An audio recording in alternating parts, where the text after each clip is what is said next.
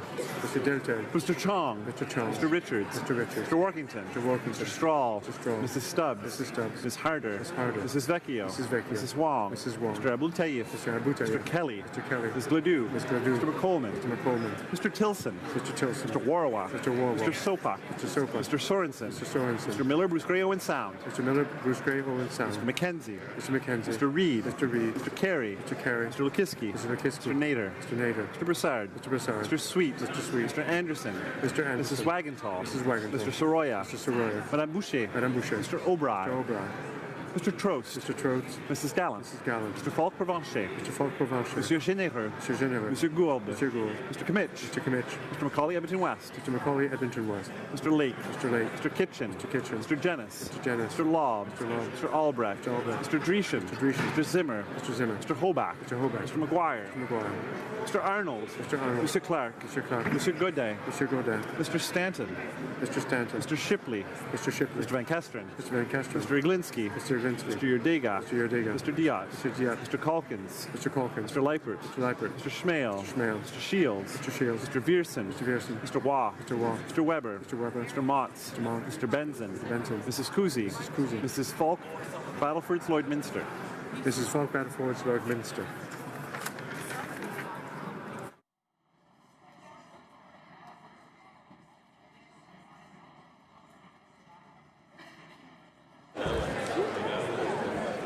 Yeas pour, 204, 204.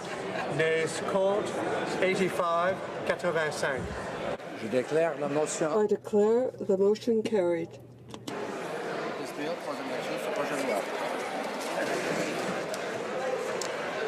It being 6:03 p.m., the House will now proceed to the consideration of private members' business as listed on today's order paper.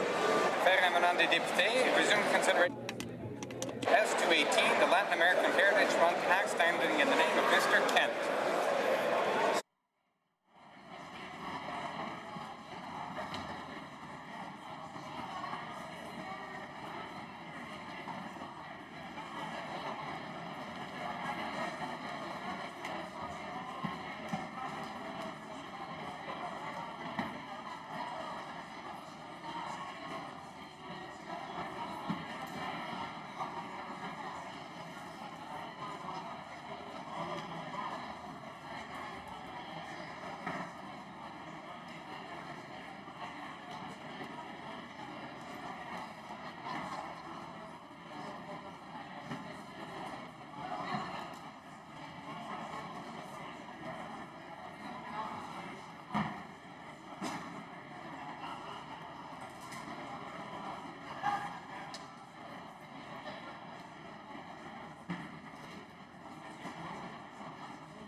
Order.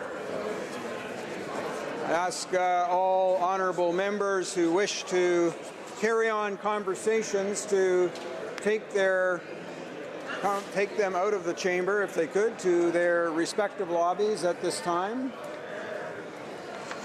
And we'll get started with private members' business. Order. J'ai l'honneur de faire savoir à la Chambre. I have the honor to tell the House that the Senate forms the House, that it has passed the following bill. Amend the Parliament of Canada Act, Parliamentary Visual Artist Laureate. And now we'll go to a resuming debate, reprise de débat, la députée de... The Honourable Member for Longueuil, Saint-Hubert. Mr. Speaker, I think that there's a bit of a problem here.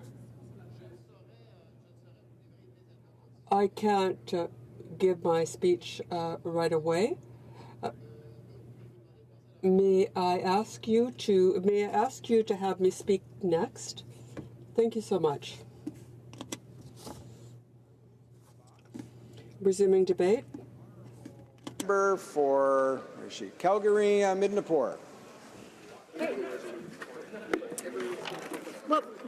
Muchísimas gracias, señor presidente, y gracias por la oportunidad de hablar en apoyo del mes de herencia de América Latina. So thank you so much, Mr. Speaker. Very kind. You know, I certainly have a very strong tie to Latin America. In fact, many strong ties to Latin America. And that is why I am here to speak in support of Latin American Heritage Month. I think that this is something very important for Canadians and certain Canadians of Latin American descent. So my ties are many. They go back, first of all, to much leisure time I've spent exploring Latin America with my family. We find it has a very rich culture. We enjoy the food, the geography, the beaches, the ruins, the churches, the climate. It's a wonderful place to go, a wonderful place to visit. For example, within Mexico, but also in addition to other places where I've had the opportunity to serve as a diplomat for Canada. So first of all was Buenos Aires, Argentina, just a gorgeous country, a gorgeous place. I was very fortunate to reside in a lovely community called Ricolita, and it was wonderful to spend the time there, of course, to learn the culture, its rich history in terms of culinary experience, fashion, certainly many good things that it has to offer. As well, Mr. Speaker, I had the very good fortune to serve as the Chargé des Affaires for the Government of Canada in El Salvador for 2 years. So this was an incredible experience, an incredible opportunity there. And I really came to love the Salvadoran people and pupusas as well. It's just a delicious treat. But it was a very wonderful time for me, and another reason that I very much love Latin America. So also, I will say that I had the honor and the privilege to work for the sponsor of this bill, my colleague, the former minister and now member of parliament, well, still the member of parliament for Thornhill, while serving as his policy advisor when he served as Minister of State for Foreign Affairs. And I remember very fondly, in fact, our good times in Latin America. I remember going to Honduras to negotiate the coup with the Organization of American States and just the special times that we shared together in Latin America. So that's another reason I'm very proud to speak to this bill and to encourage my colleagues to support this bill. As I mentioned, I had a history of diplomacy within Latin America, and very much Latin America is known for the warmth of its people.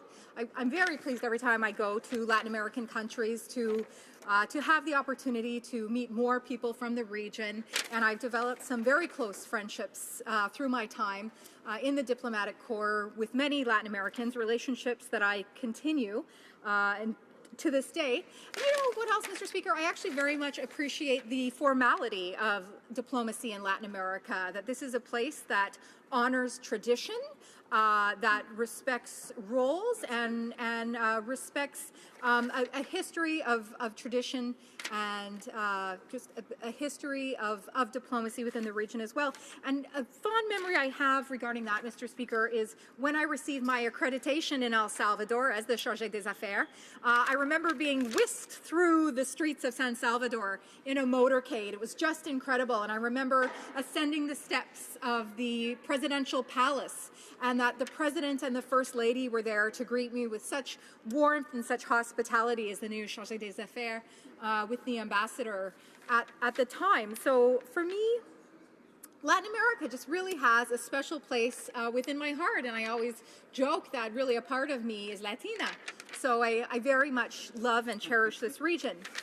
But unfortunately, Mr. Speaker, I will say that Latin America is not without its historic challenges, and there are many of them.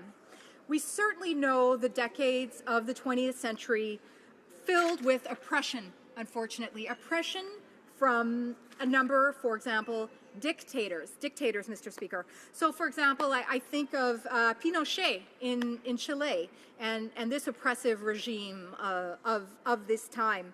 Argentina, I can't help but think of Videla, you know, and the oppressive regime that this created during this time. Thank you, Pablecito. I see my colleague nodding his head across the aisle. Thank you, kind. So, you know, definitely some challenges within this region. In addition to dictators, I could also mention the oligarchies as well, which has ruled its people throughout time. Then, Mr. Speaker, I will add, in addition to these oppressive regimes, there has been the unfortunate circumstances of civil war terrible civil war within Latin America.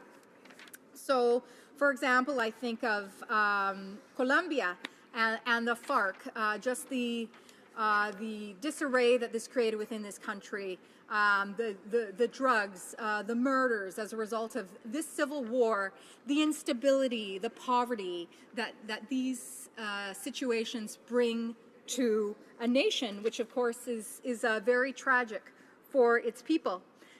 Of course, Mr. Speaker, I can't help but mention the civil war of El Salvador, which lasted for so many years, and the FMLN, of course, interestingly enough, which went on to govern. When I was there, it was the time of Arena, which of course was more right-leaning, so I was favorable to that. But certainly the Civil War, and you know, Mr. Speaker, I'm very proud to say that I was actually there for the celebration in El Salvador of the 15-year end of the Civil War. So this was very monumental, very special for me to be there during that time. But if there is something good to come of these unfortunate circumstances, Mr. Speaker, that is that these Latin Americans in these hard times of oppression, of civil war, looked for somewhere else to go. And one of those places, Mr. Speaker, was Canada. And we were very proud as a country, as Canadians, to welcome America Latinas with open arms. And we continue to do this. I can't tell you the respect and the love that many Latin Americans have for Canada. When I was the Chargé des Affaires in El Salvador, Mr. Speaker, I could not get my nails done without someone asking me about a visa and an effort to come to Canada, because they love this country so much and they wanted to visit this country or be a part of this country. So it's something that's very special. And what a gift these people have been to Canada. Certainly in my own riding of Calgary-Minipur, we have welcomed so many engineers, geologists, people who have contributed to our rich natural resources sector. And I believe at the last count in 2016, we had almost 500,000 people who consider themselves to be of Latin American origin residing here in Canada. So, Mr. Speaker, for me, this is something very special to honor these people, to honor their heritage and all that they bring to Canada in having searched for a better life. But Mr. Speaker, it's with sadness I also say that these oppressive dictatorships, civil wars, the effects have lasted. So, you know, throughout the time I was in my colleague's office as a policy advisor, we were still watching ALBA. We were looking for the Bolivarian influences. But since then, something much worse, something more difficult, and that is, of course, the historic Cuban regime, the historic Castro regime, as well as Venezuela, which continues to be a place of struggle at this time. And not only is it enough that these regimes exist in present day, Mr. Speaker, in Latin America, but it's with regret that I say that the government across the aisle continues to support these regimes. And in fact, the strong words at the death of Fidel Castro spoken by our Prime Minister I can only describe as shameful and very much disrespectful to these people who have chosen to come to Canada and choose them at their home. In addition, Mr. Speaker, I would encourage the government to continue to stand up for Venezuela and Venezuelans who are suffering, Mr. Speaker, as the conditions continue to deteriorate. At this time, and I'm proud, Mr. Speaker, to be part of a Conservative government that has always stood for democracy, that has always stood for justice, that has always stood for prosperity under our appreciation for the Americas, and that is with our previous Prime Minister Harper. I'm proud to be part of the legacy of Jason Kenney and our former Foreign Affairs Minister John Baird.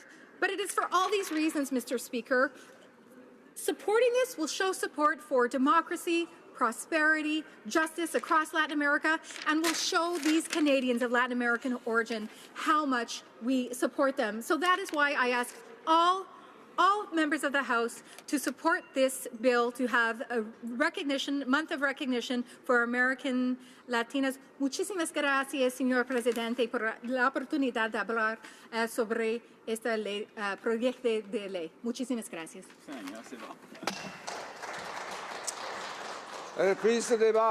Resuming debate. The Honourable Member for Honoré-Mercier. Thank you, Mr. Speaker. Mr. Speaker, I'm very happy and very proud to stand and speak to Bill S-218, which was brought forward by the late Senator Tobias Enverga, who left us far too soon. At the same time, I'd like to salute the vision behind his bill, salute the will to recognize and support the historic contribution of the Latin American community in Canada. And you know, I'm part of the community. I was born in Argentina. I'm both Argentine, Canadian. I'm a Latin American. I came here with my family some years ago. At the time, my father was a lawyer, the lawyer of a great number of political prisoners and a candidate for the position of governor of a province. During this period, he was imprisoned and tortured, and this more than once. Shortly before we left Argentina, there were 2 bombs that were placed in our house where I slept with my parents and my 2 young sisters. We were all wounded during the attack, and it became clear that our only possibility to live and survive was to leave the country, and that's what we did, and we came to Canada. And we came just before winter. Now, you know, I come from the north of Argentina, and sometimes it's 45 degrees. When I came here, a week later, it snowed, and it was the first storm in a long time. So I did what all immigrants did. I adapted. I traded my soccer shoes for skates and a hockey stick, and I learned French. And if I'm taking this detour, this long detour, Mr. Speaker, it's in order to say that my story, that of my family, is the story of all kinds of people, many, many Latin Americans who came to settle here in Canada.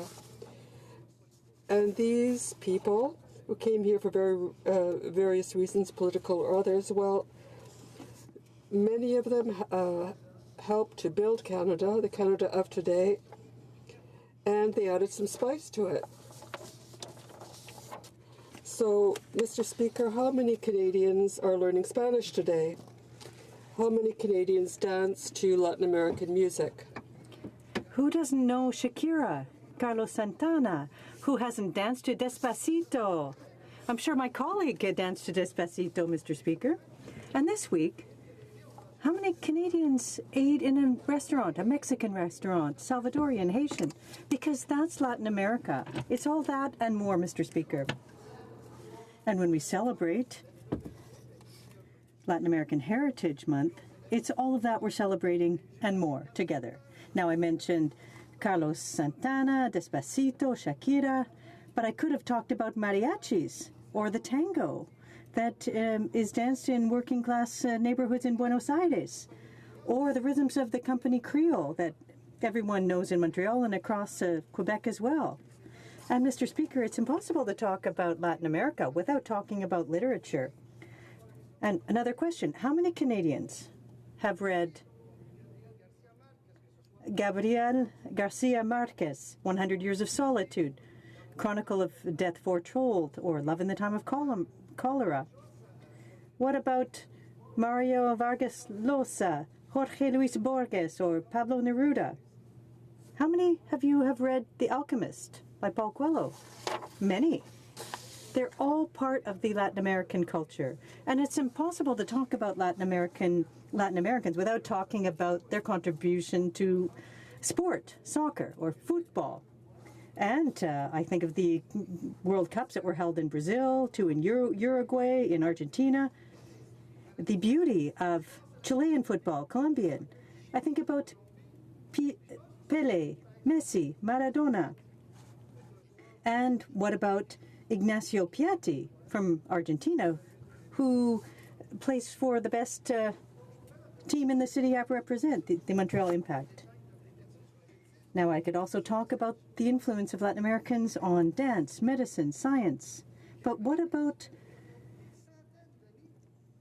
the past? Mayans cultivated cocoa for years before the Europeans came. They cultivated corn as well.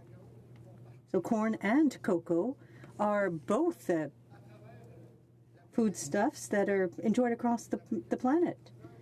Latin America, Mr. Speaker, and you'll tell me that I'm right on this, are indigenous peoples who settled across the continent, who developed many languages and dialects and great civilizations. Some of the most well-known, the Incas, the Aztec, and the Mayans. These are great civilizations that made major contributions over centuries, and I could go on and on, Mr. Speaker. But I'd like to take a few moments to talk about the Latin American community here at home in Canada. First of all, I'd say that it's a very diverse community with people who come from the four corners of Latin America. And it's a young community. 50% are under age 25. It's a community that is growing. And I'd say there's some 1 million people who are from Latin American immigrants. They come from many places, and they're restaurant owners, professors, managers, athletes, musicians, and even some politicians, Mr. Speaker. Figure that. There are a few of them. And it's those people who are being paid tribute to through this bill. Now, S218, and I quote, says, recognizes that members of the Latin American community in Canada have made significant contributions to the social, economic, and political fabric of the nation. And in fact, the bill aims to designate October as Latin American Heritage Month. Why October, Mr. Speaker? Well, and as colleagues have said, it's an important month back home for Latin Americans. It's a month where several Latin American countries celebrate their independence. There are a number of celebrations, be they thematic or religious, in Mexico, Brazil, Uruguay, Costa Rica, or Venezuela. And the member for Davenport and I, who I salute, have been organizing a Hispanic Day on the Hill. It is a tradition that we're continuing with Senator Rosa Galvez, who's Peruvian, and you're all invited, including you, Mr. Speaker. And there are many other events, and I'm thinking about Parlaméricas. It plays an important role. The Canada Friendship, Parliamentary Friendship groups, Canada-Costa Rica, Canada-Mexico, Canada-Argentina, Canada-Cuba. So there are many things that bring us together, and S28 underscores all of that. S218 showcases the contribution of Latin Americans and promotes this contribution, Mr. Speaker. And if I may, in conclusion, I'd like to once again salute this initiative by the late Senator Enverga. May the adoption of this bill pay tribute to the work of this remarkable man. I hope it becomes a reality. I'd like to again thank the member for Thornhill for having accepted to sponsor this bill. So it's thanks to him that Senator Enverga's dream will become reality. And I'd like to conclude by saying, long live Latin America, long live Canada. Mexicanos que viven aquí en Canadá. Muchas gracias, señor presidente.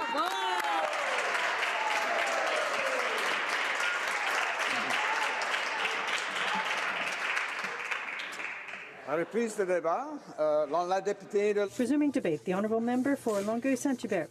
Well, thank you very much, Mr. Speaker. And I'd like to thank everyone for their patience and for your indulgence. I'm very proud to rise to acknowledge the contribution made by Latin Americans, people who come from Latin American countries and who are in Quebec, and especially those in my riding. I'd like to thank the people responsible for this bill and those who are responsible for bringing this bill before us today. This bill invites the Parliament of Canada to recognize that members of the Latin American community in Canada have made significant contributions to the social, economic, and political fabric of the nation, and it will make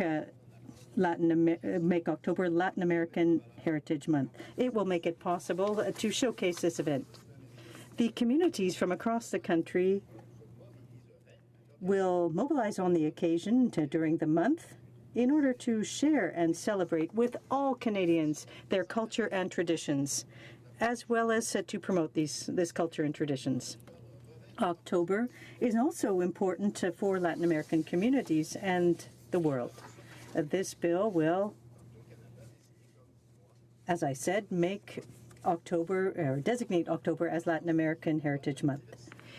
This bill talks about the diversity of the Latin American communities in Quebec and Canada, who come from many different countries and who have made significant contributions, who live together, contribute to our cities and the social fabric of our country. The presence of these communities, with whom many of us share cultural values, we recognize each other in our traditions, adds a great deal to our communities, and that's what I want to acknowledge through this bill. Knowing how to live together is important, and that is what is behind this intercultural bill. We acknowledge our contributions that we can bring because of our origins. And that's why this bill proposes to enable Canadians and Quebecers to learn more about the contributions made by Latin Americans. It will give us an opportunity to showcase those contributions. Designating October as Latin American Heritage Month, it will enable us to focus on the contributions in communities across Quebec and across the country, and of course the ones in my riding, which are the best.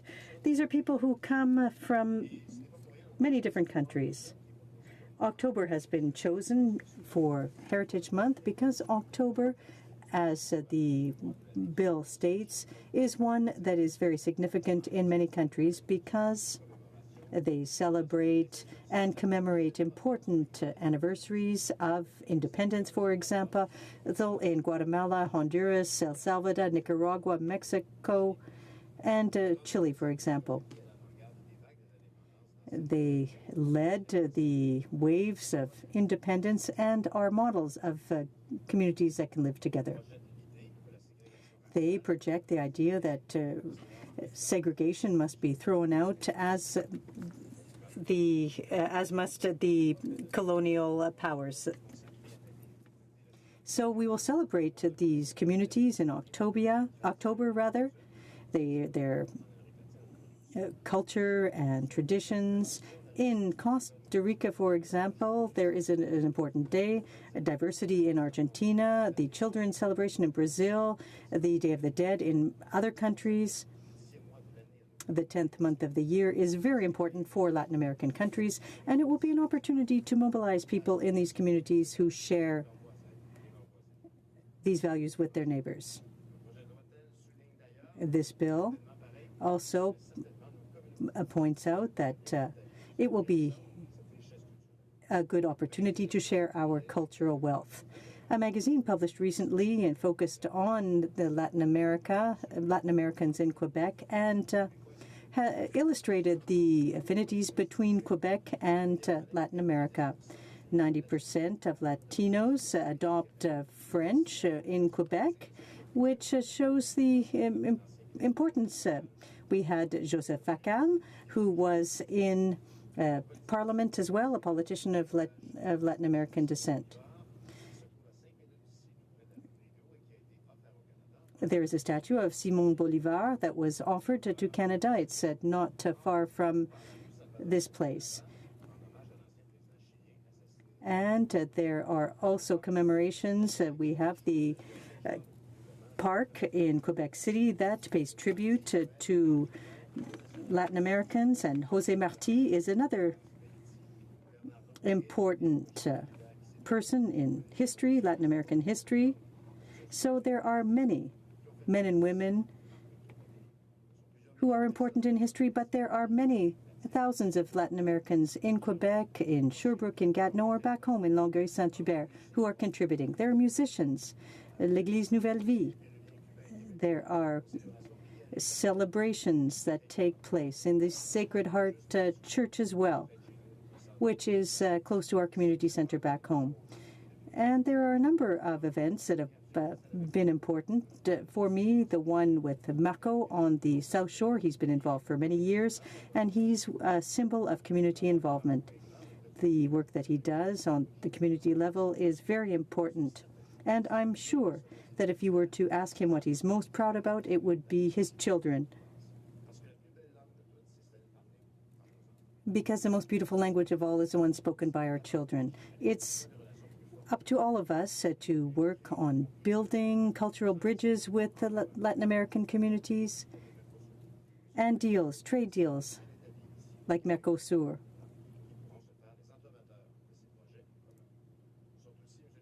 Mr. Speaker, these communities are also unique contributors to our culture, and I'm very proud to underscore this important tradition today and to support the idea of making October Latin American Heritage Month. Thank you very much, Mr. Speaker. Resuming debate, the honourable member for Davenport. Gracias, señor presidente. Buenos tardes. Mr. Speaker, good afternoon. It's an absolute pleasure for me to rise in this House to speak to Bill S-218, an act respecting Latin American Heritage Month to designate October as Latin Heritage Month in Canada. I want to thank the late Senator Tobias Ervinga Jr., who left us way too soon late last year. I want to thank him for his leadership and for sponsoring this bill. And I also want to thank my colleague, the member for Thornhill, that is the sponsor for this bill in this venerable House. Mr. Speaker, you may not know this, but my mother's Mexican. She was born in a small town called Recodo in Mexico. It's internationally known for their band music, so they're known for a band called El Bande de Recodo. Later in life, she moved to Mazatlan, which is a beautiful seaside beach resort town, where she met my father, who was traveling through, and moved to Canada. And so that's why I was born here. Her name is Maria Amparo Lizárraga Zataran.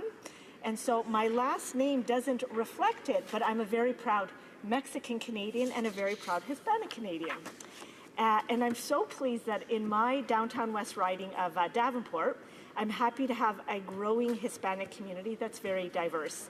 So we have a number of people from North, Central, and South America.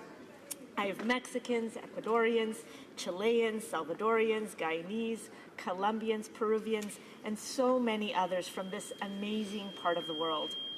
And in Davenport, we also have many celebrations of the Latin American culture in Davenport, including the very popular Salsa St. Clair. So this is a very popular festival that tends to take place the first weekend in July, and we get thousands of people that come out from right across the city to come to sing in Spanish, to celebrate their different cultures, the different parts of Latin American and Central American cultures, and also to learn how to do some salsa lessons. So we turn St. Clair into a big dance floor, and it's a wonderful, wonderful celebration. And in my riding of Davenport, we also have a number of programs for the Hispanic community, including a very popular seniors program, and it's at the Davenport Perth Community Center. And I'd like to give a shout out to Mariela and Lumi for all their hard work in keeping our Hispanic seniors healthy, active, and engaged.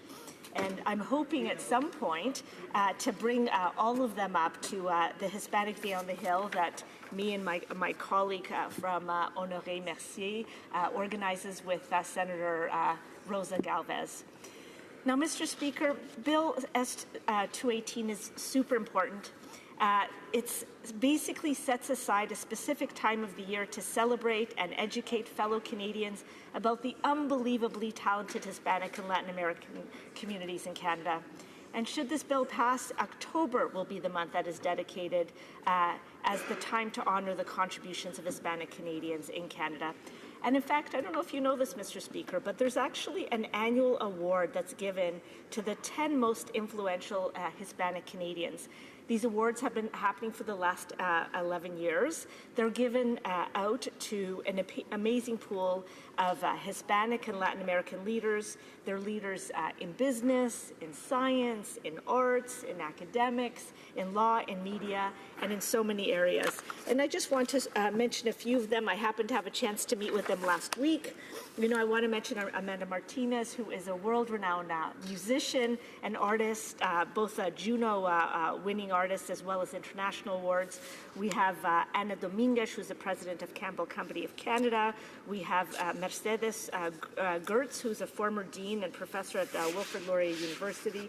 We have Dr. Alejandro Edem, who's a mathematician who's the CEO of Mitax Canada.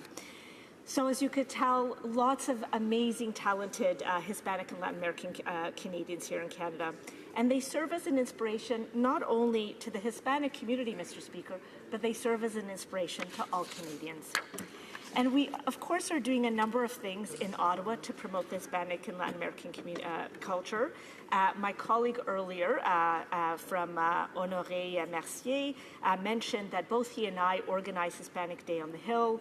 We started it 2.5 years ago when we first came into the office and recognized that there was no opportunity for us to elevate at the national level a celebration that celebrates the amazing talents and diversity of the culture, as well as the contributions of all of the amazing Hispanic community to Canada and to this country.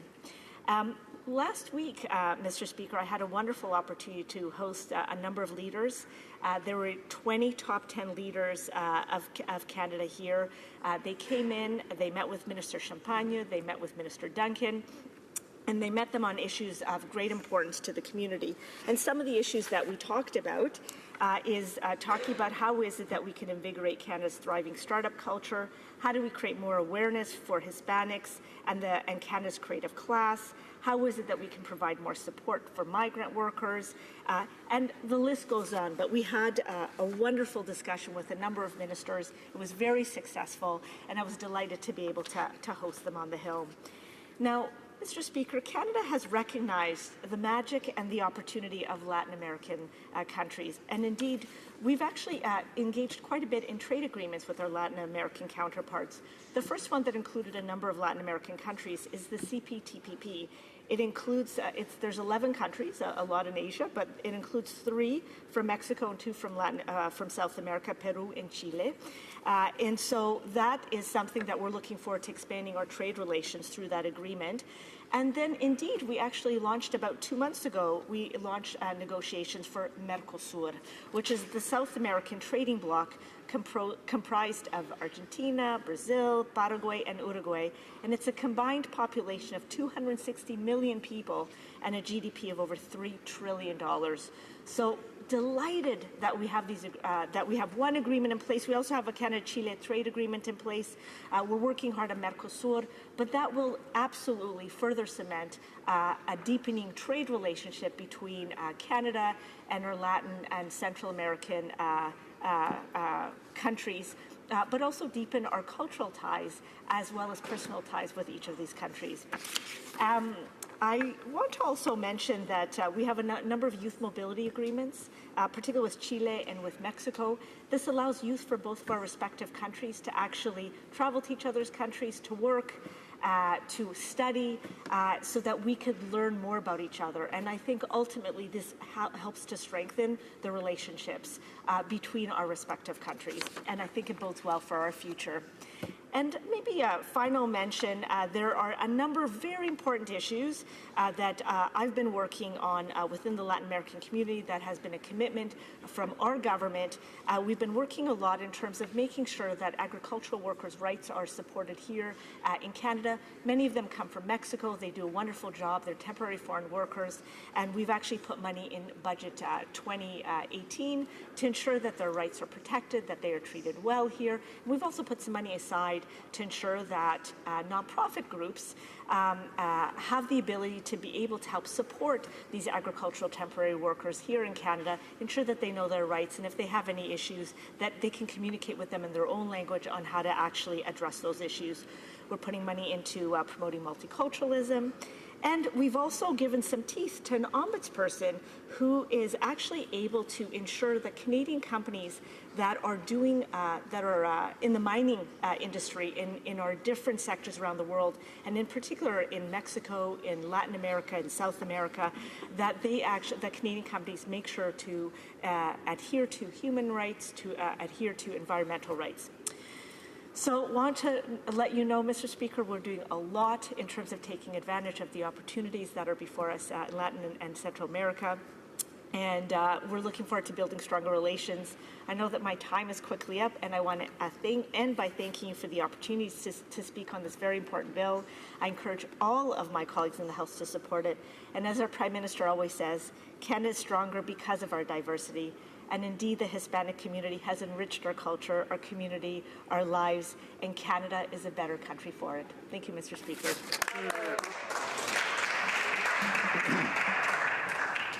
Resuming debate. Reprise de débat. Accordingly, I invite the honourable member for Thornhill for his right of reply. The honourable member has up to 5 minutes. The honourable member for Thornhill. Muchísimas gracias, señor presidente. Y on adelante, onward, Mr. Speaker. Mr. Speaker, I'd like to acknowledge the enthusiastic support for Bill S-218, an act respecting Latin American Heritage Month, that we've heard again today from all sides of this House. This legislation, as you know, recognizes the many significant contributions to Canada's social, economic and political fabric by Canada's Latin American community. And, Mr. Speaker, this legislation, conceived and carefully fashioned by our late colleague, Senator the Honourable Tobias Verga, will stand, I'm sure, as a major element of his political legacy. As I noted when I tabled Bill S-218 on his behalf here in the House, Senator Verga, Tobias, known to his friends as Jun, was the first Canadian of Filipino descent to be appointed to the Canadian Senate. Born in the Philippines, he represented Ontario in the Senate since his appointment in 2012. And when Senator Verga first spoke to Bill S-218 in the other place, he reminded colleagues that he came to Canada as an immigrant, one of many in the upper chamber today fortunate to have been welcomed to Canada. He referred to the spectrum of celebrations held across Canada by communities of various national, ethnic and linguistic origins. He highlighted the 2 decades-plus annual celebration, for example, of Black History Month, recognized by this House in 1995 and by the Senate 13 years later.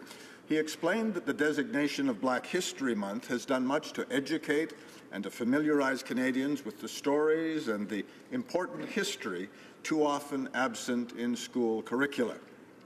He mentioned as well Asian Heritage Month, passed and proclaimed in 2002, marked annually ever since, when non-Asian Canadians learn and experience the sounds and the entertainment and the tastes of Asia and celebrate the contributions Asian Canadians have brought to Canadian society. Those examples, Senator Verga argued, just 2 wonderful examples of designated heritage months to which he believed a Latin American Heritage Month should be added. Mr. Speaker, as colleagues have noted many times through this debate, Latin America is of our hemisphere. For the purposes of this bill, Senator Verga envisaged the widest possible interpretation so that Bill S-218 would cover those who identify as Spanish and Portuguese speakers from South and Central America, as well as those whose heritage is of the Francophone and Hispanic Caribbean islands. Using that broad and inclusive measure, you can see, Mr. Speaker, that Canadians of Latin American origin can be found far and wide across our great country from coast to coast to coast. And in the absence of specific census numbers, we might estimate a possible demographic well above 500,000 men and women and children, perhaps as many as 1.2 million Latin Americans living among us. Now, Mr. Speaker, when Senator Verga originally approached me to ask that I sponsor his bill in the House, he explained that as a former Minister of State for the Americas, he thought that because I understood and greatly appreciated the wonderful mix and complexity of Canada's communities, composed of those among us who originated from Latin America, that I would be able to put voice to the message that led to the passage of Bill S-218 in the other place. Mr. Speaker, I hope that I have communicated the Senator's worthy dream. I too believe that declaring the month of October to be Latin American Heritage Month would offer to all Canadians an opportunity to celebrate yet another dimension of our uniquely Canadian multicultural society. And Mr. Speaker, I urge all members of all parties to support Bill S-218. Muchísimas gracias a todos. Thank you, Mr. Speaker.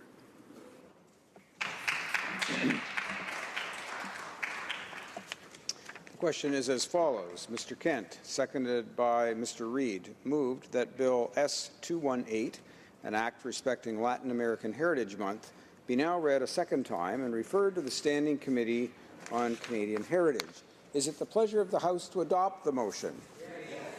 Yes? Agreed? Carried.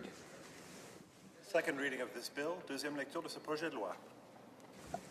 Accordingly, the bill stands referred to the Standing Committee on Canadian Heritage.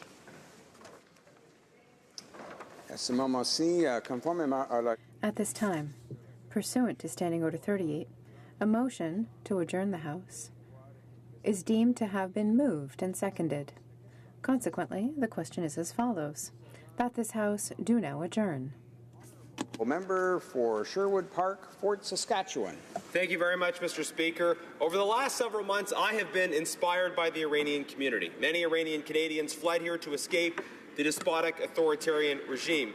They and those who are still in Iran fight regularly to oppose and resist the brutality of this government. In Iran, they risk life and limb every time they stand up to oppose the regime. Here, they bring a passion for freedom and democracy that is deeply inspiring, I think, to all of us.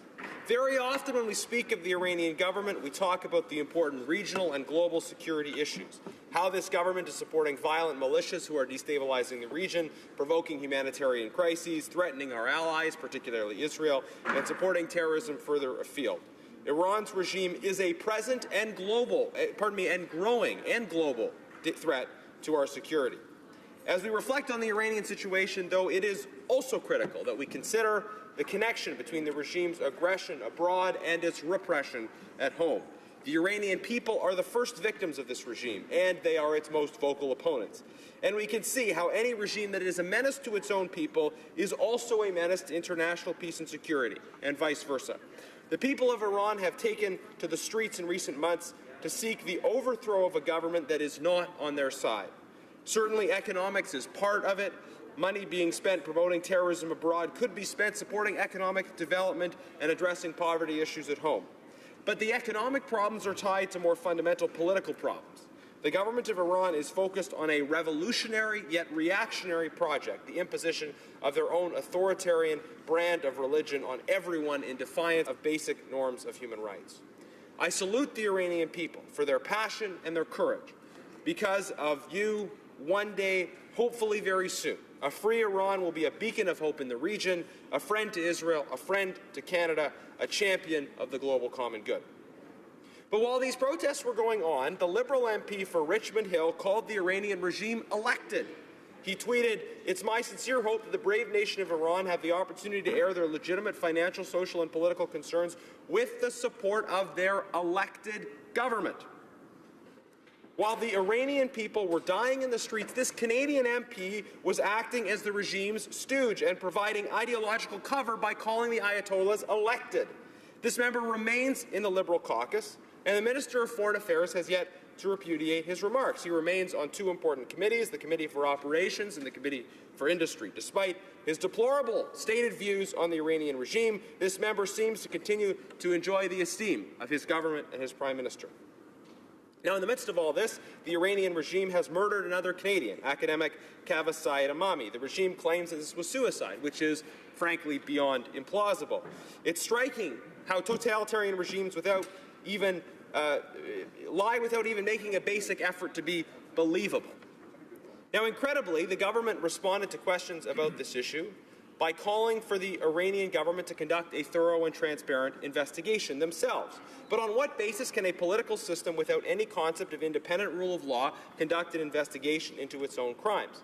Why the reluctance on the part of this government to clearly confront the Iranian regime about the lives of Canadians, especially given continuing escalation now with Mr. Syed Amami's widow being denied the opportunity to leave the country? Why is this happening from a Canadian perspective? Well, aside from the attitude of the member for Richmond Hill, we know that the government is vigorously pursuing business opportunities in Iran for Bombardier. The government is subsidizing by 100 million Canadian taxpayers' dollars this aerospace deal, and the Iranian government won't even have to pay the carbon tax when these planes take off. This is a great deal for the regime and for shareholders of Bombardier, but it is a terrible regime deal for taxpayers, for human rights, and for the people of Iran. So when will this government finally listen, stand up for the Iranian people, and start challenging this regime? The Honourable Parliamentary Secretary to the Minister of Foreign Affairs. Thank you very much, Mr. Speaker, and I want to thank my honourable colleague for his passion, and I agree with him on one thing. We are all inspired by the determination of the Iranian people and their effort to seek a democratic, freedom-loving state and government. And but you know, he will understand why I take exceptions to many of the characterization that he had in his speech. And I do, enjoy his passion for the promotion of human rights. I do respect his desire to see justice and equality all over the world. But I also remind myself that there's always these partisan jabs that he takes that I think sometimes undermine his credibility and his argument. So let me reiterate, Mr. Speaker. Our government has been extremely clear about our position towards the Iranian regime. Our government continues to lead every year an annual UN resolution on the situation in Iran and calls for the Iranian government to uphold its obligations domestically and internationally. This is an annual resolution at the United Nations that our government leads. Mr. Speaker, we have been very clear with the Iranian government as well in calling on them to allow people to protest, to call for democratic reforms, to call for free elections. Our government was one of the first governments in the world to speak up in support of freedom of assembly in Iran during the latest protests that the honourable colleagues mentioned. So, and I know he wasn't part of the former government, but the former government, when they were in charge, while they had a lot of posturing, but they had not done anything to help the Iranian people over there. They had not been able to move the needle an inch, Mr. Speaker. In speaking with many Canadians who have relations to Iran, who have interest in Iran, they have been asking us to continue to speak up clearly for human rights, but they are also asking us to make sure that we represent their interest in Iran, to represent their interest with the Iranian regime. So, Mr. Speaker, we have been very clear. We've been very consistent. And we want to have the ability to speak directly with the Iranian regime. We've also been clear in condemning them in supporting terrorism and destabilization effort in the region. We have been very clear in condemning them for supporting the Assad regime and what they have been doing in Syria. And, Mr. Speaker, we have loudly condemned the death of a Canadian citizen in Iranian detention. And we have called, and we will continue to call, for an independent, transparent investigation into the circumstances of his death. And today, we will continue to call for allowing his wife, Ms. Mariam Mombini, to be able to leave Iran, to be reunited with her family back here in Canada, Mr. Speaker. I will tell you, I welcome his input. I welcome my honourable colleagues' feedback, but we have been very clear. We will not compromise on the interests of Canadians, and we will not compromise the promotion of human rights in Iran and around the world. Thank you, Mr. Speaker. The Honourable Member for Sherwood Park, Fort Saskatchewan. Well, thank you, Mr. Speaker. Certainly this is an important exchange, but what the member has characterized as partisan jabs are in fact legitimate and important policy criticisms of the government. And I don't suggest we disagree on every aspect of this issue, but there are some important things that we need to hear from the government that we haven't heard. The Parliamentary Secretary has not addressed the comments of the member for Richmond Hill. The characterization of this Iranian regime as elected is deeply concerning to the Iranian community and is problematic for those who are promoting democracy. The government has spoken about the right to protest, which is important. But so is, I think, endorsing the message of the protesters.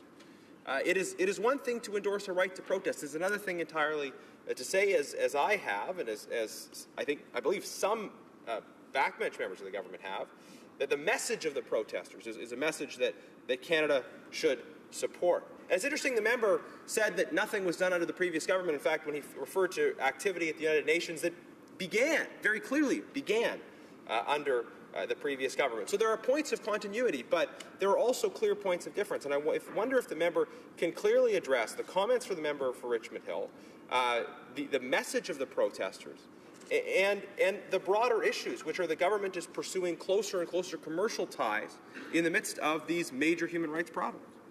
The Honourable Parliamentary Secretary. Mr. Speaker, again, I want to thank my honourable colleague for his comments. He wants me to comment on my colleague. My colleague has already addressed his comments to the media. He already has spoken and explained his comments, so it's not up to me to comment on my honourable colleague. If he has further questions, he can take it up with my colleague. And as far as, it's kind of contradiction. When I asked my honourable colleague to tell me what the accomplishment of the previous government, he raises that they've been championing these resolutions that our government continues to champion, but somehow our government has failed in upholding human rights, but their government has done so much work for human rights. And I'll tell you, Mr. Speaker, regardless of the message of the protester, whether I agree with it or not, whether he agrees with it or not, we will stand firm in supporting people's right to protest free of oppression, free of violence. And that will be our consistent position, Mr. Speaker. The honourable member for Saskatoon West. Thank you, Mr. Speaker. In January, I asked the question in the House about the hardship brought on by the closure of the Saskatchewan Transportation Company a year ago this month, and was encouraged when the Minister of Innovation replied, and I quote, "Mr. Speaker, as the member knows full well, this is an issue that we're working on. We will work with her office to make sure we take the appropriate steps that are required and needed to address the issue in a meaningful way," end quote.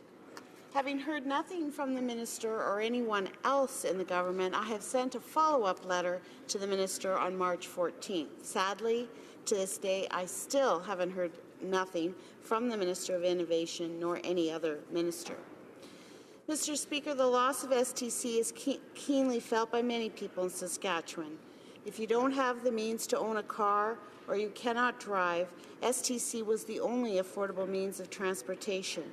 Without it, people in Saskatchewan are forced into impractical and sometimes dangerous alternatives. Women seeking to get away from domestic violence or to attend medical procedures are hitchhiking to get support and health care. Further, many families weren't able to testify at the only missing and murdered Indigenous women and girls hearing in Saskatchewan.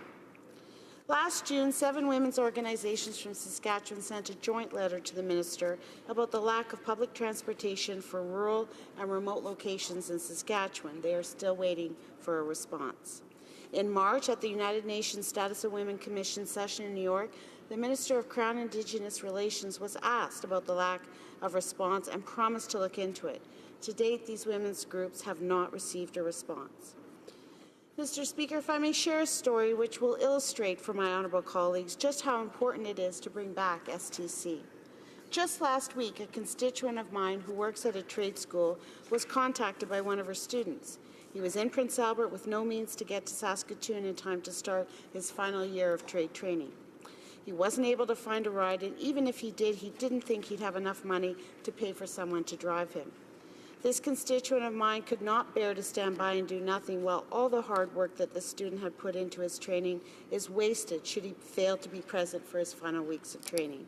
So she decided to drive to Prince Albert to bring the student back to Saskatoon.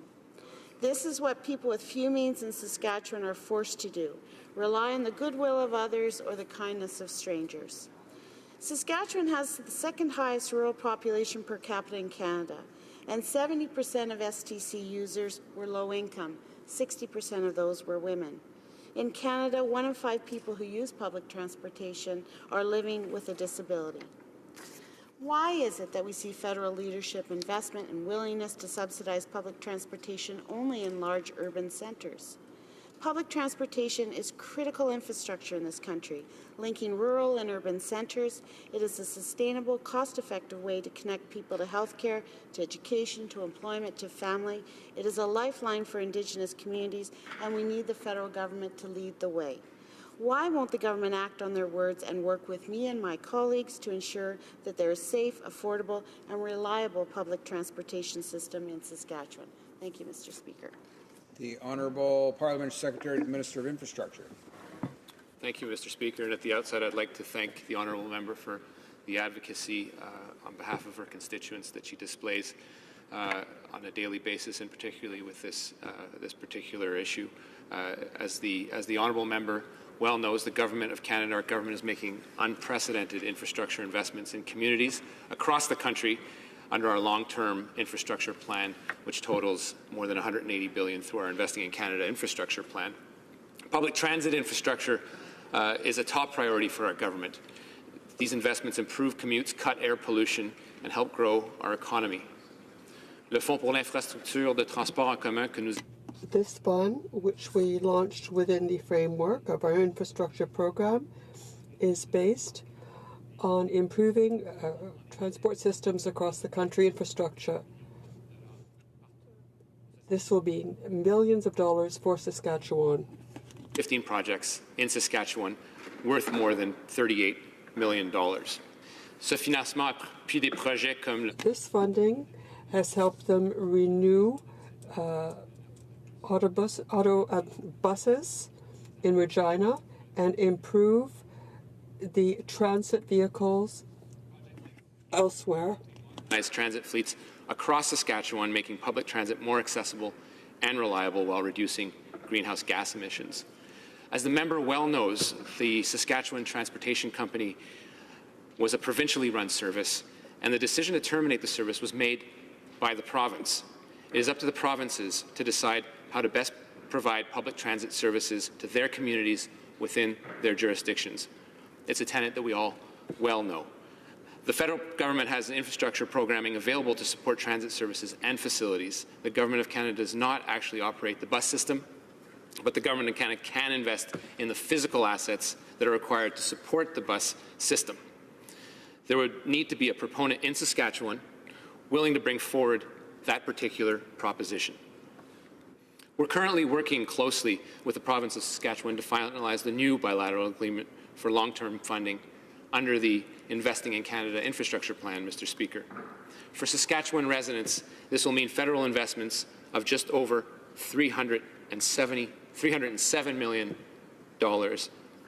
in public transit, Mr. Speaker. Le gouvernement du Canada. The Government of Canada recognizes that local authorities are in the best position to know what the priorities are for their communities, and this is why we've been collaborating closely in order to support investments that will truly transform and have a positive impact on communities. We're determined to support provinces, territories, and Indigenous communities, and to work to improve infrastructure that Canadians need and use every day. For Saskatoon West. Thank you, Mr. Speaker, and I want to thank my honourable colleague for his comments. Last Friday, I rose in this chamber to ask again what the government was doing, and the reply from the government was that they understand having an efficient and functional transportation system is absolutely critical. We need to work together. We have to work together with the provinces, with the municipalities in order to make that happen.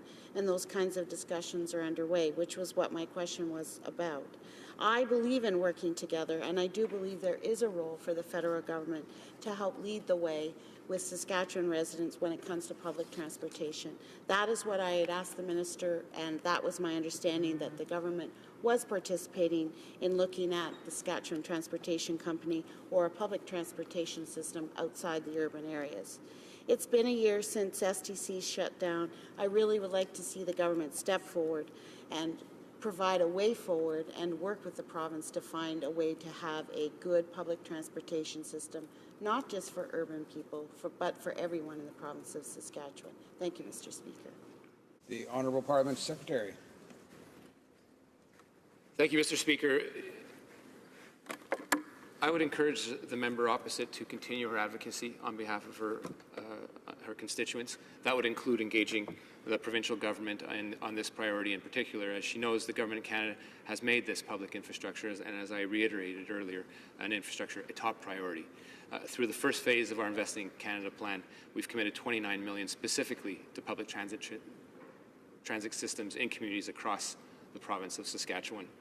And for the next stage, as I mentioned earlier, of our long-term plan, we're working closely with Saskatchewan. We hope to finalize a new bilateral agreement which will commit the aforementioned sum of $307 million. I made the same mistake with 70. I just copied and pasted it. And it's $307 million, Mr. Speaker, to the province for their transit investment priorities. Le transport en commun est essentiel pour bâtir des collectivités. Public transit is essential in building strong communities that are inclusive and green. The Government of Canada is resolved to support the construction of transit networks that are modern and efficient for the entire country. Thank you, Mr. Speaker. The Honourable Member for Saint-Hyacinthe-Bagot. Mr. Speaker, last January, I put a question in the House having to do with the Liberal government's broken promise with respect to a GIS that is available to all seniors. Thousands of seniors who have a low income are continuing to live precariously because they're not eligible, or rather, even though they are eligible for the GIS. Why don't they get it? Because the government has not enrolled them automatically. When I speak to people in my riding, they tell me just how absurd it is, just how unjust it is, and they're right. Now, I salute the fact that now low-income seniors get, when they turn 65, the guaranteed income supplement. The NDP has been asking for this for a very long time, and we've finally been heard. But the government has only done half the work. Instead of making it accessible to everyone, it only applies to those who have turned 65 and not to those who are already older than 65. The result? Thousands of seniors find themselves in a precarious situation financially. Those of our seniors who have the most needs are often left behind. Mr. Speaker, please understand, I will continue to stand in this House and speak for as long as it takes so that there is not one single senior in poverty because they haven't received the GIS. Because, as I have said and will continue to say, one senior who lives in poverty is one too many. Seniors who are eligible to these benefits must be enrolled automatically. The government must keep its promises and ensure that our seniors can live in dignity with decent revenue. I'd like to salute in passing the work of the HoC in the Richelieu-Yamaska region and all the citizens of Saint-Hyacinthe and Valois who have been decrying this injustice and who are asking government to act.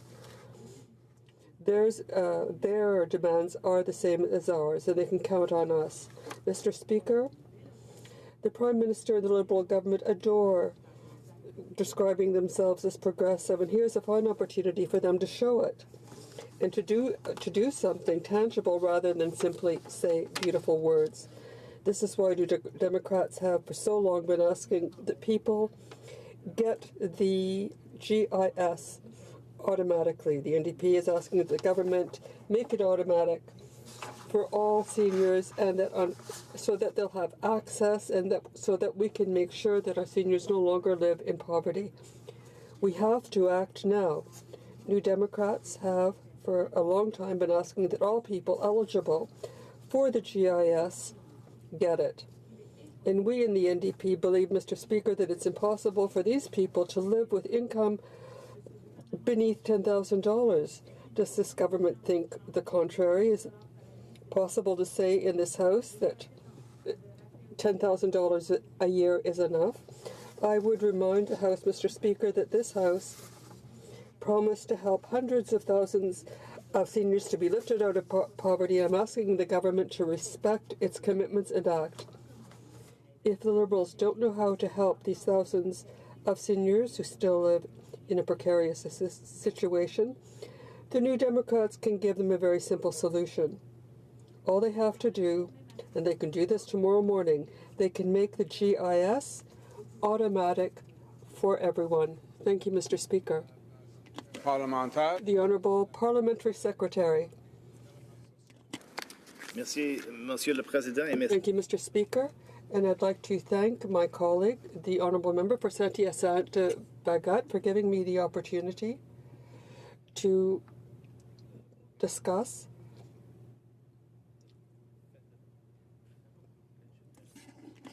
French has its limits sometimes. Canada's population is aging, and Canadians are living longer and healthier lives than ever before. This extended longevity is a good thing and should be celebrated because it leads to more knowledge, expertise, and experience present in our communities. La population du Canada vieillit. Canada's population is aging. Canadians are living longer and healthier lives than ever before. And this extended longevity is a good thing and should be celebrated because it leads to more knowledge, expertise, and experience. Possibilities that must be recognized. It also brings about new challenges that we must face. I would like to take this opportunity to remind my colleague that our government took further actions to better meet the needs of the seniors just this year. J'aimerais ici rappeler mon honorable colleague que notre gouvernement a pris d'autres mesures pour mieux répondre aux besoins des aînés. We have implemented automatic enrollment for the Guaranteed Income Supplement in December. And this means that fewer Canadians have to submit a written request to have access to their old age security benefits from the Government of Canada. The first two phases of automatic enrollment to old age security benefits were implemented in 2013 and 2016, respectively. And thanks to this initiative, half of the people turning 65 this year no longer have to fill out this type of administrative paperwork. The government sends them a letter when they turn 64, informing them that they do not need to submit an application, and that they receive their pension automatically the month after they turn 65. If they do not receive this notice, they can download the form online, they can telephone the department, or they can visit any one of the 320 Service Canada locations across the country. Mr. Speaker, you'll be pleased to learn that the payment of the Guaranteed Income Supplement benefits, which support low-income seniors, will now also be done with automatic enrollment. And as a result, everyone who automatically receives an old age security pension is now also automatically enrolled in the Guaranteed Income Supplement if they are eligible. Mr. Speaker, we are well aware that many seniors, including in particular many women, depend almost exclusively on old age security and guaranteed income supplement benefits. And that's why we are implementing effective measures that help seniors access the benefits to which they're entitled, as well as boosting those benefits and lifting close to 90,000 seniors out of poverty in the last year alone. Merci. The Honourable Member for Saint-Hyacinthe-Bagot. Well, here we're talking about those who are 65. What about the ones who are 66, 67, 69, 80? Poverty also means health problems. So they're older, poor, and sick. Mr. Speaker, I keep hearing the same fine words, but our seniors need the Liberal government to demonstrate true initiative and make the GIS enrollment automatic. It's not acceptable that in a country as rich as Canada, our seniors live in a precarious situation financially. When will this government finally honor its commitments and help all our seniors? Mr. Speaker, they can do it and they must do it. Thank you. The Honourable Parliamentary Secretary. measures to help improve the living conditions for Canada's seniors. As the Minister of Families, Children and Social Development mentioned in his response to the member's question originally the other day, our government is well aware of how important it is for Canadians to have access to the old age security benefits that they are entitled to. And that's why we've implemented the mechanisms that we have that will help seniors, particularly women, receive these benefits more easily, in fact, automatically. That is also why we have modified and improved access to guaranteed income supplement for the most vulnerable amongst them. It's also why the National Housing Strategy has a specific carve-out for seniors' housing. This government is supporting seniors every way it can and is seeking to improve those supports in every way it can as well.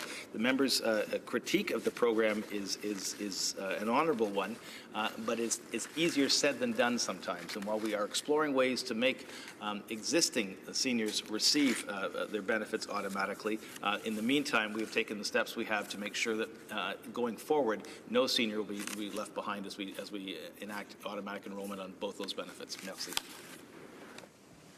Motion to adjourn the House is now deemed to have been adopted. Accordingly, this House stands adjourned until tomorrow at 2 p.m.